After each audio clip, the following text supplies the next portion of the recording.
आज हम लोग क्लास 9 के सेकेंड लेसन को देखेंगे जिसका नाम है भारत का भौतिक स्वरूप यानी फिजिकल नेचर ऑफ इंडिया। तो भारत के भौतिक स्वरूप की बात करें तो जो भारत का जो लैंड फॉर्म्स है वो कैसा है उसको देखना है। तो भारत एक विशाल भूभाग वाला क्षेत्र है यानी विशाल भूभाग वाला क्षेत्र है यानी कि एक लार्ज लैंड मॉस है यानी कि इसका जो क्षेत्रफल है वो एक बहुत बड़ा क्षेत्रफल है। इसमें अनेक प्रकार की भौगोलिक विभिन्नताएं पाई जाती हैं या कहें कि यहाँ की जो स्थलाकृति है जो यहाँ की स्थलाकृति है उसमें अनेक प्रकार की विभिन्नताएं पाई जाती हैं। यानी कि अगर कहें तो जो लैंड फॉर्म्स हैं वो अनेक वैरायटीज की हैं या यहाँ लैंड फॉर्म्स की अनेक वैरायटीज हैं, जिसमें अगर कहें तो डिफरेंट प्रकार के भूभाग हैं। जैसे आप कहीं पर देखते हैं तो आपको कहीं पर पर्वत यानी कि आपको माउंटेन्स देखने को मिलते हैं, तो कहीं पर पर्वत, फिर कहीं पर देखेंगे तो आपको पठार मिलते हैं यानी कि अगर आप देखें तो प्लेटेस देखने को मिलते हैं। कहीं पर आप देखें तो मैदान यानी प्लेन्स देखने को मिलते हैं, ठीक है ना। तो इसी प्रकार से अगर देखें तो कहीं पर आपको मरुस्थल देखने को मिलेंगे, डेजर्ट जिन्हें कहते हैं, कहीं पर डेजर्ट देखने को मिलते हैं और कहीं पर आप देखें तो बहुत से द्वीप समूह दिखते हैं, अंडमान निकोबार द्वीप समूह और लक्षद्वीप समूह हैं। तो आइसलैंड भी आपको देखने को मिलते हैं। तो भारत की बात करें तो यहाँ अनेक प्रकार की विभिन्न प्रकार की स्थलाकृतियां हैं। जैसे कहीं पर पर्वत है, कहीं पठार है, कहीं मैदान है, कहीं मरुस्थल है, कहीं द्वीप समूह है। इन सभी को एक शब्द में उच्चावच कहा जाता है यानी ऊंचा नीचा भूभाग होता है, उसे एक तरफ से एक प्रकार से इन सब को एक मिला के उच्चावच कहा जाता है।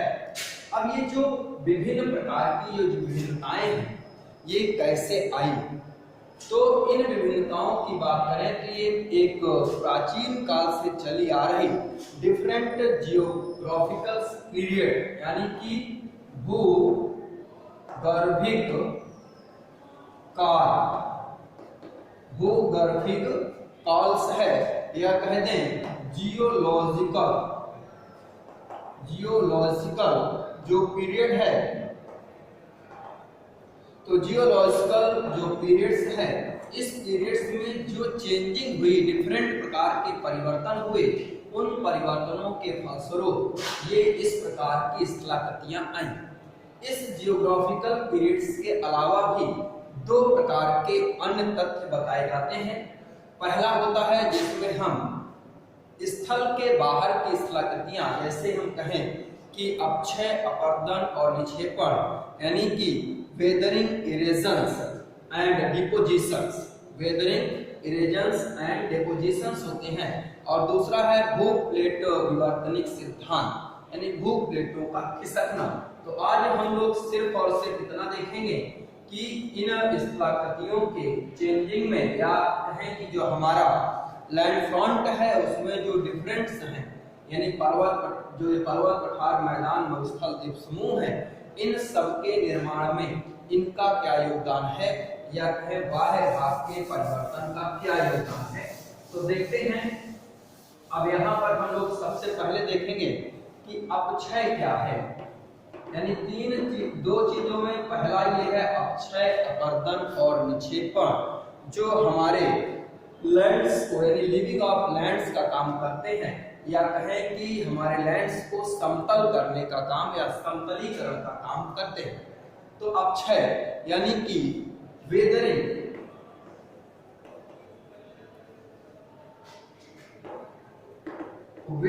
है। तो अपक्षय का मतलब है किसी भी सेल का टूट फूट कर बिखर जाना यानी कि कोई सेल है उसका टूट जाना और टूट के वहीं पर उसके कणों का बिखर जाना ही अपक्षय कहलाता है। यानी इसमें कहें तो अपक्षय क्या है, तो अपक्षय का मतलब है किसी भी सेल का टूटना फूटना, किसी भी सेल का टूटना व फूटना ही क्या कहलाता है, अपक्षय कहलाता है, यानी कि वेदरिंग कहलाती है। ये 3 प्रकार की होती हैं। पहला भौतिक अपक्षय, भौतिक अपक्षय का मतलब फिजिकल वेदरिंग। दूसरा रासायनिक अपक्षय यानी कि केमिकल वेदरिंग। और तीसरा जैविक अपक्षय यानी कि बायोटिक वेदरिंग। तो 3 प्रकार के आपको अपक्षय बताए गए या 3 प्रकार से सेल टूटती फूटती हैं, भौतिक अपक्षय, रासायनिक अपक्षय और जैविक अपक्षय, यानी कि physical weathering, chemical weathering and biotic weathering. तो फिजिकल वेदरिंग कैसे होती है, तो इसमें अगर देखें तो मुख्यतः वाटर एंड टेम्परेचर यानी कि जल व तापमान यानी कि वाटर एंड टेम्परेचर का योगदान होता है। कैसे आप देखें कि ये जो फिजिकल वेदरिंग है ये कैसे होती है, इसको देखना है। तो इससे एक एग्जांपल लेकर आपको समझाते हैं कि फिजिकल वेदरिंग से भौतिक अपक्षय कैसे होता है। मान लीजिए कोई एक रॉक्स है या चट्टान है और सुबह धूप निकलती है और ये चट्टान हीट हो जाती है, गर्म होती है, और जब गर्म होगी तो इसका सरफेस क्या होगा, बढ़ेगा, इसका आयतन क्या होगा, बढ़ जाएगा। और जब ये गर्म हो और इसका आयतन बढ़ा हो, अचानक से वर्षा हो जाए तो सेल चिटक जाती है या छोटे छोटे टुकड़ों में टूट जाती है। जैसे घरों में आप कभी गांव में लैंप में पढ़े होंगे, उसमें बीच में एक कांच लगा होता है और उस कांच को अगर लैंप जल रही है, गर्म है, अचानक से उसमें पानी डाल दीजिए तो कांच जो है चिटक जाता है। दूसरा एग्जांपल लेते हैं, मान लीजिए पहले वर्षा हो गई तो सेलों के बीच के दरारों में जल भर गया और रात को इतनी ठंड पड़ गई कि टेम्परेचर 0 डिग्री सेल्सियस से नीचे चला गया कि ये बर्फ का रूप धारण करेगी और इसका आयतन बढ़ जाएगा। जब इसका आयतन बढ़ेगा तो सेलों पर दबाव डालेगा और वो भी क्या होगी, उनकी पकड़ ढीली होगी और इस प्रकार से सेल टूट जाएगी। तो ये होता है भौतिक अपक्षय। रासायनिक अपक्षय अगर देखें तो चूने की सेल को आप देखते हैं, चूने की जो पत्थर है, चूने का जो पत्थर होता है, उस पत्थर को जल में मिलाने से या जल में घोलने से, चूने के पत्थर में जल डाल दें या जल में चूने के पत्थर को डाल दें, तो चूने में पत्थर के बीच हाइड्रो मतलब कि इसमें एक प्रकार से ऑक्सीहाइड्रीकरण होता है और जिसके कारण सेल टूट जाती है या बिखर जाती है या घुल जाती है, उसी को कहते हैं केमिकल वेदरिंग या रासायनिक अपक्षय। जैविक अपक्षय क्या है, ह्यूमन मानव के द्वारा या अन्य किसी भी प्रकार के जीव जंतुओं के द्वारा यह किया जाता है। यानी कि लिविंग स्टॉक्स हो सकता है, पशु हो सकते हैं, पशुधन हो सकते हैं। तो किसी भी प्रकार से अगर कहें तो यह जो है मानव व अन्य जो जीव जंतु हैं उनके द्वारा अपक्षय किया जाता है। जैसे आप घर बनाते हैं, सेल को तोड़फोड़ करते हैं, मिट्टी काटते पीटते हैं, जीव जंतु हैं, पशु चलते हैं तो उनके पैर से खुर से ही मिट्टी कटती है। तो ये इस प्रकार से पेड़ पौधे हैं तो जब उनकी जो मोटाई है जब वो बढ़ती है तो वह भी मिट्टी को काटते हैं। तो इस प्रकार से किसी न किसी प्रकार से मिट्टी को काटना या तोड़ना या फोड़ना या मिट्टी का टूटना ही क्या कहलाता है, अपक्षय कहलाता है। आप दूसरा देखेंगे अपरदन।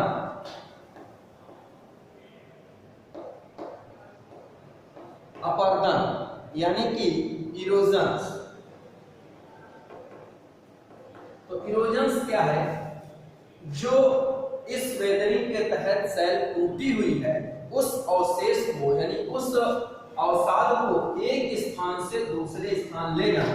मान लीजिए एक सेल टूटी पड़ी है, इस अवसाद को एक स्थान से दूसरे स्थान ले जाना। ले जाने का काम कौन कर सकती है, विंड कर सकती है, यानी पवनें, तेज पवनें चले और वह जो है धूल कणों को अपने साथ ले जाए। बहता हुआ जल, बहता हुआ जल यानी कि फ्लड वाटर कर दीजिए, बाढ़ भी कह सकते हैं। तो फ्लड वाटर या जो बहता हुआ प्रवाहित जल है वह भी अपने साथ इन गुणकणों को एक स्थान से दूसरे स्थान ले जा सकता है। साथ में ह्यूमन भी यही काम करता है, यानी मानव भी इन कणों को एक स्थान से दूसरे स्थान ले जाता है। तो अपक्षयित पदार्थ को यानी जो वेदरिंग डिजर्ट्स है, मतलब वेदरिंग जो अवशेष है, उस अवशेष को एक स्थान से दूसरे स्थान पर ले जाना अक्षय यानी इरोजन कहलाता है। इसमें विंड, वाटर एंड ह्यूमन ये सभी सहयोग करते हैं। अब लास्ट देखते हैं, तीसरा है जिसे कहते हैं निक्षेपण, डिपोजिशंस। डिपोजिशंस यानी कि जमाव, कहीं पर ले जाके जमा देना या छोड़ देना। तो निक्षेपण क्या है कि जो अपर्दन के तहत अवशेष को यहाँ से उठाया गया और वहां ले जाया गया, अब वहां छोड़ देना या जमाव कर देना या जमा देना ही निक्षेपण कहलाता है। ठीक है ना। तो ये है डिपोजिशंस है यानी जमाना।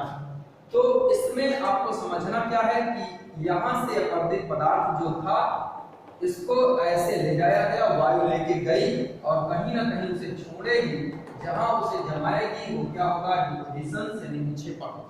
तो इसमें हुआ क्या, सेल टूटी, टूटे अवशेष को एक स्थान से दूसरे स्थान ले जाया गया और जमा किया गया। यानी कुल मिलाकर इस प्रोसेस में किया गया, इन तीनों के द्वारा जो काम किया गया वो हमारे पृथ्वी की सतह को समतल करने यानी समतलीकरण का काम किया गया। पृथ्वी की सतह को यानी जो हमारी सतह है उसके समतल करने का काम किया गया। कैसे, ऊंचे उठे हुए भाग को काटा गया और जो नीचे धंसे हुए भाग हैं उनको भरा गया या उनको ऊपर उठाया गया। यानी एक प्रकार से कहें तो लेवलिंग ऑफ लैंड्स, यहाँ पर काम क्या किया गया, लेवलिंग ऑफ लैंड्स, यानी जो हमारा लैंड्स है उसे लेवल करने का काम किया गया या समतल करने का काम किया गया। तो आज आप लोग सिर्फ इतना ही देखेंगे कि अक्षय, अपर्दन और निक्षेपण ये क्या है। तो लेवलिंग ऑफ लैंड्स का काम करते हैं। ये ऐसी क्रियाएं हैं जो हमारे सतह को परिवर्तित करने का काम करते हैं। अब दूसरा होगा भू प्लेटों का खिसकना या भू, मतलब एक प्रकार से भू प्लेट विवर्तनिक सिद्धांत है। इसको हम अगले लेक्चर्स पर देखेंगे।